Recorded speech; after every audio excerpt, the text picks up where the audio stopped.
So I used to be a police officer. I was a police officer for 5 years before I became a seven-figure business owner. And I feel like a lot of the things that I learned and embodied as a police officer helped me significantly as a business owner. And I want to tell you about that. So I have definitely a certain kind of personality where like I was going to be a police officer, military, or I was going to be an entrepreneur. There was like no other options for me, for the kind of person that I am. I'm not somebody that likes to take directions as much. I'm more so of a natural leader. And because I'm a natural leader, it helped me a lot when it came to my job because I was very controlled in my emotions. I think before I react. And those are qualities that made me a good police officer and also a really good business owner because you can't be reactive and be a cop. You're going to end up dead or in jail or hurting somebody or getting somebody else hurt, right? And you can't be reactive as a business owner either because you will fuck up. And you can't fuck up as a business owner because everything is on your plate.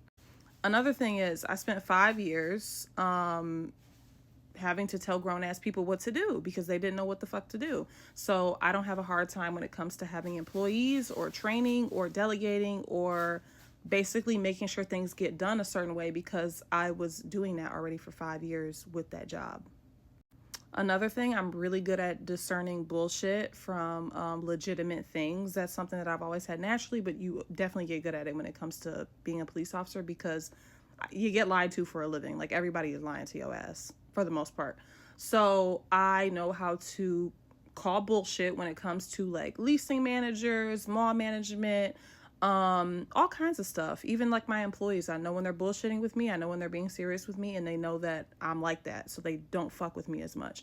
So because I'm able to naturally like command respect because of the way I carry myself pretty much the same way that I did as a police officer as I do as a business owner because both of them equally require you to be a leader. And the last one and the most important thing is going to be resilience. You have to be a very resilient human being to be a street cop. Absolutely have to be absolutely fucking resilient. You cannot be somebody that is easily moved. You can't be somebody that quits easily.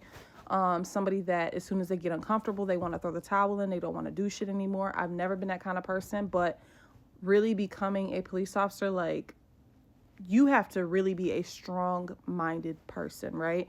There's so many days where you have awful days, where you have awful experiences, where you're treated like shit, where you're talked to like shit, where you see traumatic shit, all these different things, and you have to keep going. You got to keep going, right? And as a business owner, there's a lot of things you're going to encounter most of the time, especially in the beginning years of your business, where you don't want to fucking do it. It sucks. It's not fun. It's not even worth it financially. Sometimes it's like that as a police officer. Sometimes it's also like that as a business owner, which is crazy. But seriously, there's just like a lot of things that are going to be so uncomfortable. And if you don't have that resilience in your mind to just like keep pushing and keep getting through it, you would fail at both of them. So I love the fact that like everything that I've always done in my life, I aligned it with who I am as a person and how I naturally am. And that is the reason why I've been able to succeed in the things that I've done is because I'm not doing anything out of my element. I'm not doing things that were meant for other people. I'm only doing things that are naturally meant for the kind of person that I am. And that's why I'm able to be successful. And I believe that that's literally the key to success. Do things that you are naturally good at, things that you were born to do that are not going to be hard for you. You don't have to become a different person to do it. This is who I am as a person. You know what I'm saying? That's why that career field fit me just as much as the business owner fit me.